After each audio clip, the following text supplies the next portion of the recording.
Welcome back, everyone, to IcePick's Fantasy Hockey. I'm your host, Nick Nightingale. So to start things off, for today's episode, I'm going to be going over some of my ice picks. So I'm going to go over 3 forwards, 2 D-men, and 1 goalie I say are must drafts. And then we're going to go for some players to pass on. So I'll follow the same format, 3 forwards, 2 D-men, and 1 goalie to pass on. And then the second part of the show is going to be teams that I think you should stack players from, and then teams to avoid players from. So lots of good info on today's episode, hopefully just in time for your draft. I want to give you all the info and everything you need just to give you the step up on everybody else. So we're going to start off with my ice picks, and these are going to be my must draft players. And we're just going to roll through the 6 players right off the bat. So I'm going to go 3 forwards, 2 D-men, and 1 goalie. And our first player is going to be Jason Robertson. Our second player is going to be Dylan Guenther.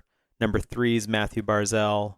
And then number 4 is going to be our first D-man and Seth Jones. Number 5 will be Thomas Harley. And then number 6 is going to be Karel Vejmelka from the newly formed Utah Mammoth. That's going to take some time to get used to. For my first ice pick, it's Jason Robertson of the Dallas Stars. And his ADP right now, or the average draft position for him, is 34th overall. And if I would have told you a year or two ago that Jason Robertson was going to drop all the way down to the mid-3rd round, that would have been crazy because the last couple years, his ADP was top 10 or even top 15. I feel this year Jason Robertson is just going to have a breakout again.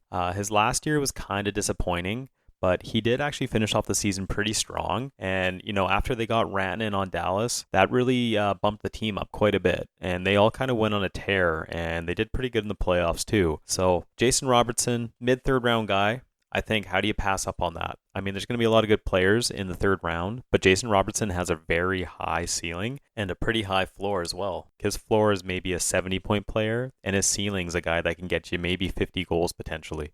And now for my second ice pick, we're going with Dylan Guenther of the Utah Mammoth. And I got to keep saying Utah Mammoth because I'm having a pretty hard time not saying hockey club. So Dylan Guenther, Utah Mammoth. And his current ADP right now is 126 overall. So for a 12th round pick, you can't beat a guy like Dylan Guenther. And no one has that high of an upside that late. And the Utah Mammoth, they're going to make the playoffs, I think, this year. I'm pretty high on them, and they're a young team, and they got a lot of good players, and Dylan Guenther is going to be centering Clayton Keller pretty much the whole season, and he's going to be on the top power play. So he's a guy that's basically a can't miss, especially if you can get him in a later round where you can take a swing on a guy. And then for my final forward and my 3rd ice pick, we're going with Matthew Barzal. And his current ADP is 145th overall. And I know Barzal's injury prone, but he could be healthy this year. And if he is, it's a low risk pick with a pretty high reward if everything goes right. And I know Matthew Barzal, he plays on the New York Islanders, and they're a pretty lowly team. I don't think they're making the playoffs, but Barzal has had a couple tough seasons, and, I've been pretty disappointed with his output. But I'm thinking this year's the year. This is the year he's going to be healthy, and this is the year that him and Horvath can finally find chemistry for a whole season. And they've already shown flashes, especially on the power play together, that they can both be elite offensively and both be given the Islanders the exact type of offense they need. Now, losing Dobson in that trade that they sent him off to Montreal in, it's not going to help out their offense much, but maybe the 1st round pick, Matthew Schaefer, will jump in, and then maybe he clicks with both Barzal and Horvath there. So moving off of forwards and jumping into D-men now, my first D-man ice pick is going to be Seth Jones of the Florida Panthers, and his ADP is 103rd right now. And Florida currently has 3 quality D-men that could jump on the power play. Obviously Seth Jones, but there's also Aaron Ekblad and Gustav Forsling. And I think in the playoffs last year, it really showed that Florida's going to lean on Seth Jones to be their power play quarterback. I think he played almost double the minutes of anybody else during the playoffs last season, and they won the cup with that. So I think they're going to jump into this year. They're going to throw Jones on power play 1. He's going to get the majority of that ice time, and he's a solid pickup. We know he's a great D-man. He just hasn't had a place to shine yet, and I think this year, that's the pick to go for.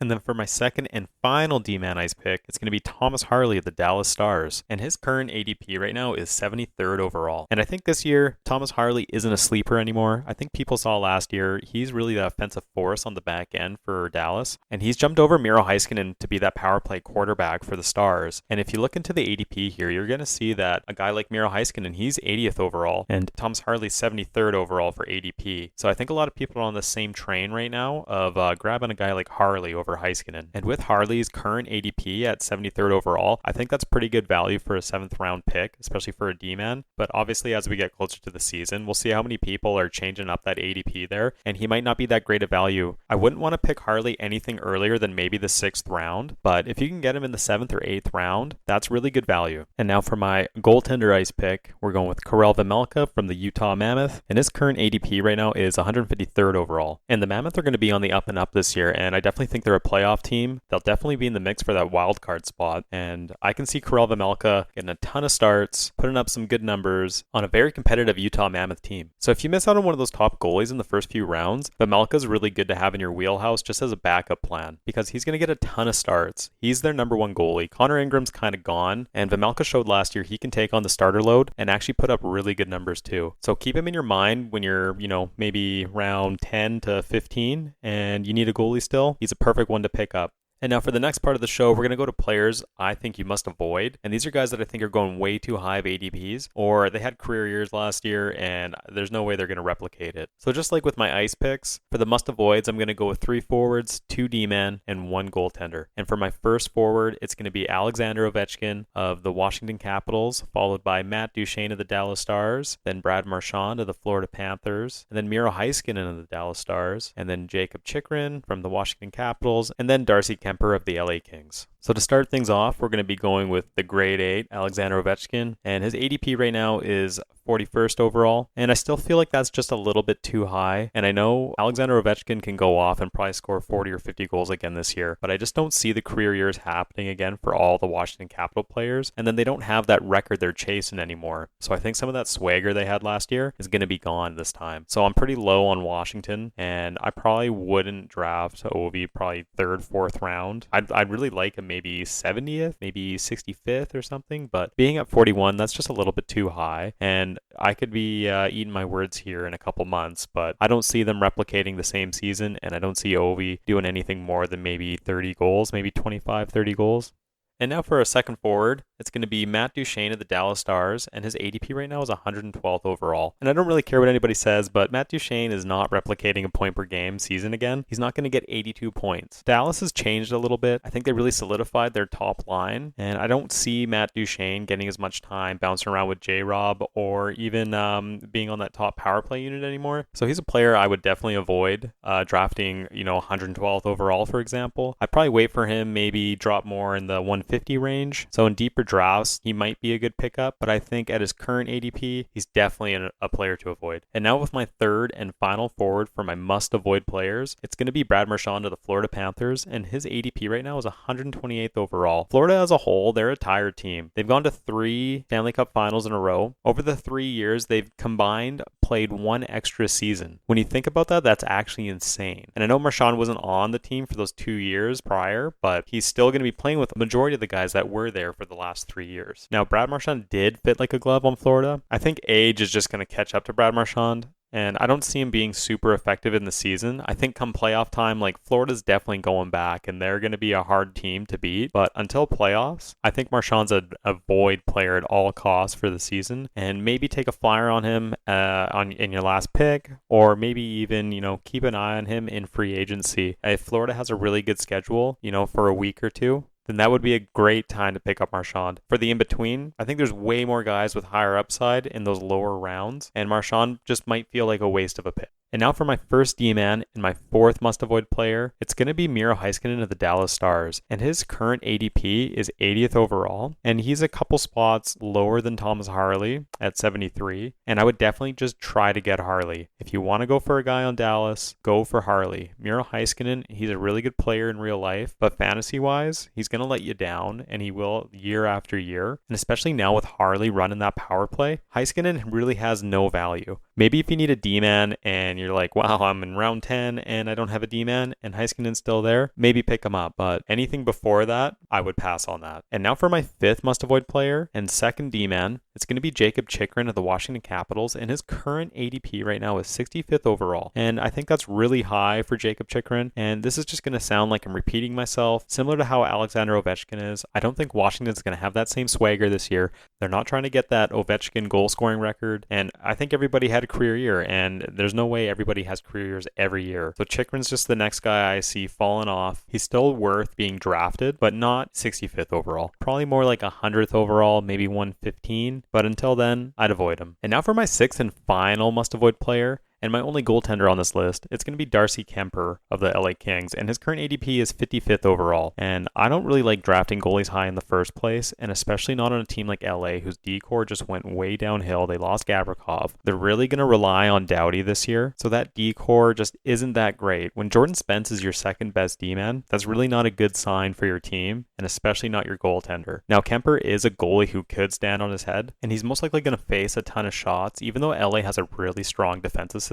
They don't really have the personnel this year to really commit to that same system. So Kemper's going to face a lot of shots. So if he does have a really good year, it's going to be because he's faced, 40 shots a game. I think there's better goalies at that similar ADP to draft. So I would really avoid Kemper, and I'd avoid a lot of LA guys in general. Okay, so just to recap, for my must-draft ice picks, it was Jason Robertson, Dylan Guenther, Matt Barzal, Seth Jones, Thomas Harley, and Karel Vejmelka. And then for my must-avoids, it was Alex Ovechkin, Matt Duchene, Brad Marchand, Miro Heiskanen, Jacob Chikrin, and Darcy Kemper. So we're going to end the show with teams that I think you should stack players from and teams to avoid stacking. And I'm just going to do my top 3 for both of those. And it's not always the best fantasy strategy to stack a bunch of players unless you can find like 2 top guys. Like, for example, Vegas, you could potentially get Eichel and Marner in the first and second round. And those are 2 really great players to stack just because they're going to be playing on a top line together. They're both elite players, and they both get a ton of power play time. So you're pretty well guaranteed you're picking up 2 solid guys from the same team. So my first team that I would say to stack players from and maybe grab 2 or 3 guys is the Vegas Golden Knights. And just like I said earlier, you potentially have the chance to be able to grab Eichel and Marner. And then if you could pick up Shea Theodore, and I wouldn't even be opposed if you did all that and then grabbed Adin Hill too. Vegas just has such a strong team. And if you can get a couple of their top players, you're going to have a great fantasy year because they have actually a really good schedule throughout the whole year. And if you play weeks 21, 22, 23 playoffs, they have a really good playoff too. So stacking guys from that team is not going to affect you at all. And then for my second team that's worth stacking on, it's going to be the Dallas Stars. And similar to Vegas, they have a really solid team all around. You could get a guy like Rantanen and Robertson, and then even a guy like Harley and Ottinger, all back to back to back to back. And I wouldn't be opposed to grabbing 3 guys for sure. If you can get 2 top forwards and a D-man, or a top forward and a top D-man and a goalie from the same team, then Dallas is another team that you can do that with. And then for my third and final team that I'm picking to stack on, it's going to be the Tampa Bay Lightning. And just like the previous 2 teams, they're such a deep team. And if you're drafting top 4 and you got the chance to grab Kucherov, well then right after that you can get either a Point or a Gensel, and then maybe a Hedman, and then a Vasilevsky. Anytime you can get, like I was saying before, a top forward, a top D-man, and a top goalie all from the same team,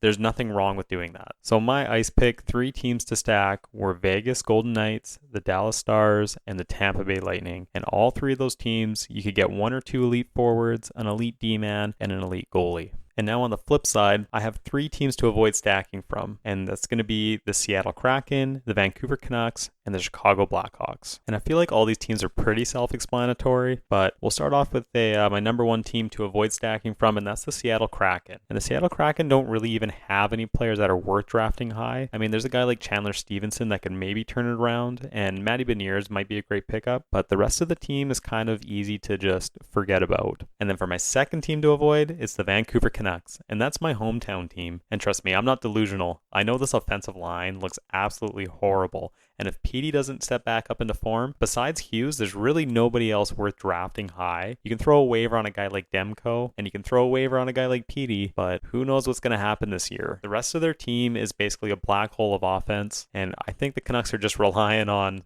D-men to stop plays, and hopefully Demko stands on his head and stays healthy. And then for my final team, it's the Chicago Blackhawks, and this is another really self-explanatory team. Connor Bedard is going to be an amazing pickup this year. After that slump he had last year, I think he's just so disappointing disappointed with how his play's been and how his team's been. And, getting that snub from the Canadian team, Connor Bedard has something to prove this year. And he is by far the best player on that team. Besides that, I wouldn't touch anybody on the Chicago Blackhawks. All right, and that wraps up the show today. So I just want to say thank you for joining the show. Thank you for listening. And if you have any comments or recommendations or, any type of info that you want me to go over on the show, there's going to be a link in the description on how you can either text me or email me. And if you want to support the show, there's going to be a link in the description to my Buzzsprout. And one of the perks to supporting the show is going to be you can send me in your team that you drafted. And I'm going to go over every single pick and every single player and give you a grade. And then after the initial grade, we'll go back at the end of the season and I'm going to go over each and everybody's team. And I think it'd be fun to go over it again after the season's finally wrapped up